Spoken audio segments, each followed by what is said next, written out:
हैं कि यह त्यागो हे अभिमानी जीव, यह पुरानी पड़ती जा रही है चादर, तुम इसे त्याग कर अच्छे काम में प्रवृत्त हो, अच्छे काम में लगो। साहब कहते हैं कि भाई खराब नहीं, उससे पहले कहते हैं कि इसके दो, चादर हो गई बहुत पुरानी, अब तू सोच समझ अभिमानी, अजब जुला है चादर बिनी, सूत कर्म के तानी। किसी भी कपड़े को बुनने में सूत की आवश्यकता होती है, और सूत जब कोई आदमी उपलब्ध करता है, चादर चाहे वो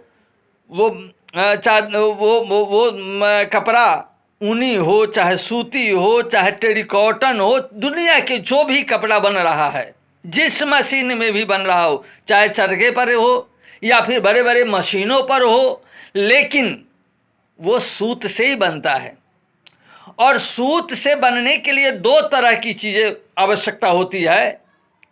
सूत कर्म के तानी, या शरीर के अंदर जो शरीर रूपी चादर है उसके सूत जो तानते हैं, तो काम के सूत को हम तानते हैं। हमारा जीवन में काम ही उसका सूत होता है, कार्य से ही हम उस सूत को प्रमाणित करते हैं।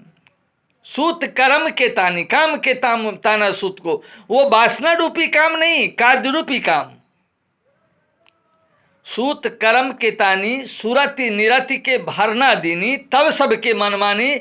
इसमें जब सांस चलने लगती है, यह चादर में सांस चलने लगती है, तब सुरति निरति, इंगला और पिंगला दो सांस है, दो छिद्र से निकलते रहते हैं, तब सबको अच्छा लगता है।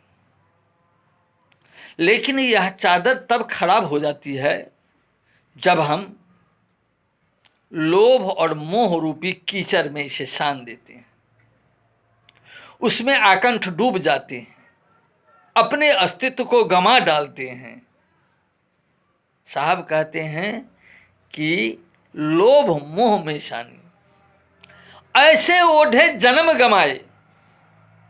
साहब कहते हैं कि केवल इस तरह से एक जन्म तक ही हम सीमित नहीं रह पाते हैं। ऐसा मैं मानता हूं कि मैं पुनर्जन्म पर विश्वास रखने वाला व्यक्ति नहीं हूं, लेकिन जो वेद में, पुराण में, कुरान में इन तरहों के जो किताबें लिखी गई हैं, अब वेद कहते हैं कि वो समुद्र मंथन से आया, कुरान कहते हैं कि मिल गया, वो सब बात झूठी है। कोई चीज़ कहीं से आने वाला नहीं है, मनुष्य ने लिखा है, मनुष्य ने कल्पना किया है, मनुष्य ने खोज किया है, और खोज के आधार पर सूत्र को निर्धारण किया है।